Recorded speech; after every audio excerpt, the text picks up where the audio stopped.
Now that you know how to actually use your smartphone as a steering wheel and drive a car in sim racing game, now it's time to get into detail and solve some of the problems many people are facing out there.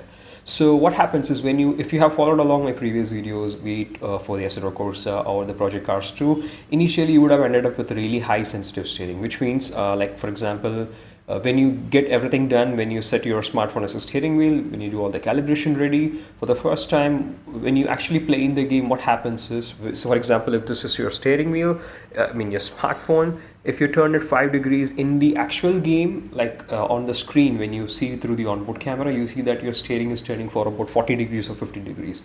So even a slight movement in your mobile phone is giving you a lot of angle in your steering wheel in the game. So this is a problem of really high sensitivity. And in this video, we're going to exactly solve this problem, and I'll tell you how to actually fine tune your setup according to your need for different types of cars, GT3, road cars, F1 cars. And yeah, let's get started.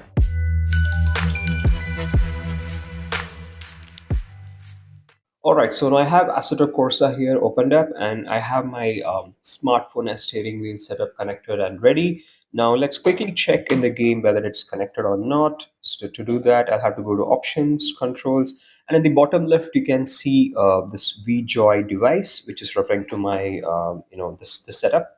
So to quickly check it, let me just toggle this steering wheel on, and I should be able to see the point number one, showing some reaction as I move my steering wheel.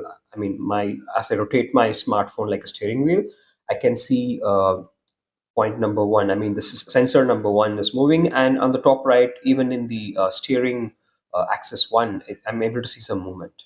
Yeah, it's slightly glitchy because I have connected Bluetooth to my mobile, so I think it's interfering with that frequency a little bit. So when you're playing the game, make sure you don't have Bluetooth connected to your mobile when using the mobile as a steering wheel. All right. So how do we sort this out?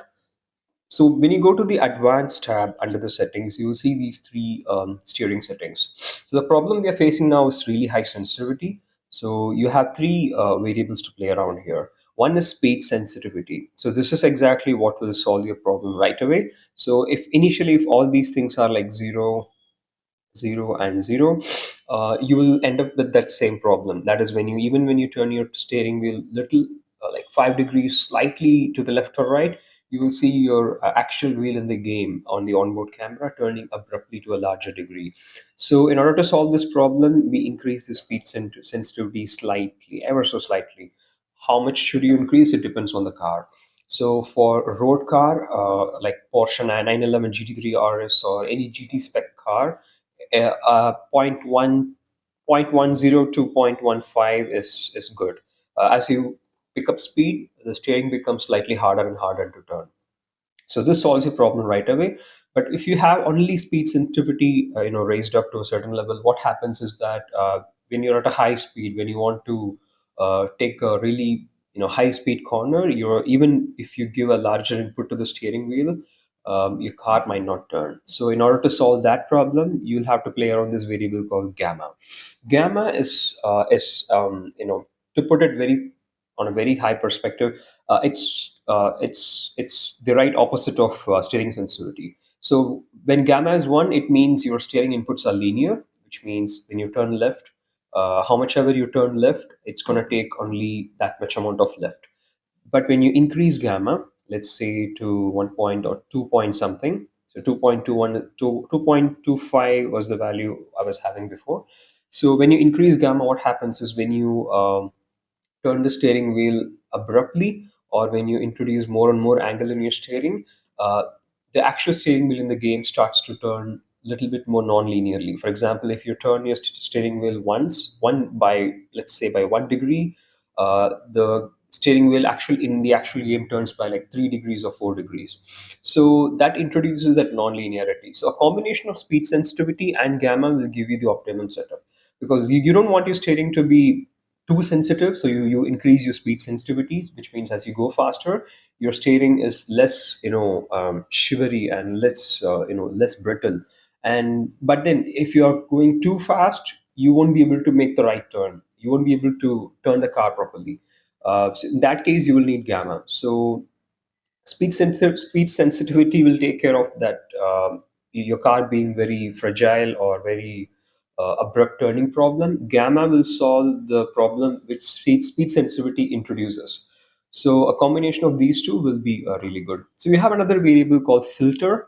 What this does is that if you have if you are sitting in the right position, if you are holding the steering your mobile phone really straight, that's really fine. That's totally fine. You don't need to have any filter. But if you feel that you have some motion going on, let's say you're in a moving train, or you know that you are not stable. Your hands are not very stable enough to hold a mobile phone straight.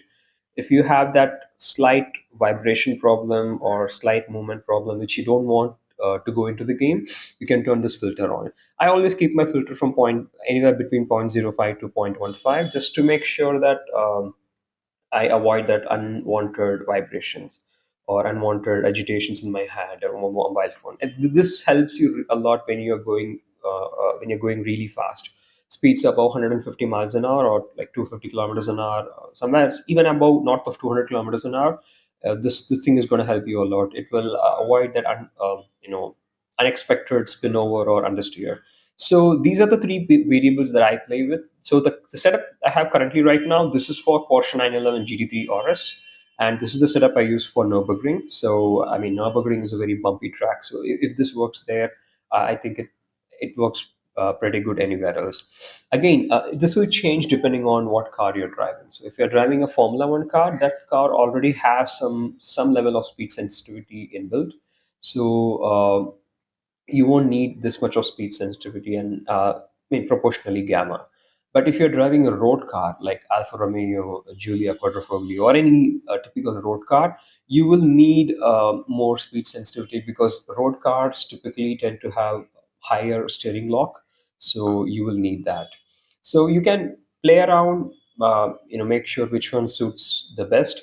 It's all perspective. See, if you want really realistic input into the game, the setup I have right now, it kind of does the purpose. But let's say you're sitting on a couch and you don't have much of hand movement, you can only turn your hand 5 to 10 degrees left or right. Then you can tune down this speed sensitivity and tune down this gamma a little bit, so that all you need to turn to make your car really turn is just tilt your mobile phone by 15 degrees, and it solves the problem. So it all depends. These three variables you can play around. So now that you know what these three variables does, you can find the right one for yourself. And the setup I have currently right now suits for me for playing GT3, racing in GT3 cars, because that's my usual stuff. So, yep, I hope that solves your problem. You can try it out. Let me know if you face any problems. You can mention down in the comments. I'll try to address them. So I made this video particularly because a lot of people were asking about this question. Because I'm happy that you guys are able to enjoy sim racing without expensive hardware. But then again, when you end up with this problem, it's really frustrating, and you want a solution for that. So even I was facing the same problem. I didn't know. I thought I was the only one facing the problem, so I didn't give much thought about it. But then when I started to see comments, especially after making a video for Assetto Corsa, I thought I should make this really, because a lot of people are interested, and it shouldn't be that I'm the only guy having fun here. So thanks for watching. I hope that solves your problem. Try it out. Try out different settings. You can put down in the comments of what you felt the best was for which car, which track, and what type of driving style. And yeah, let's see in the next one.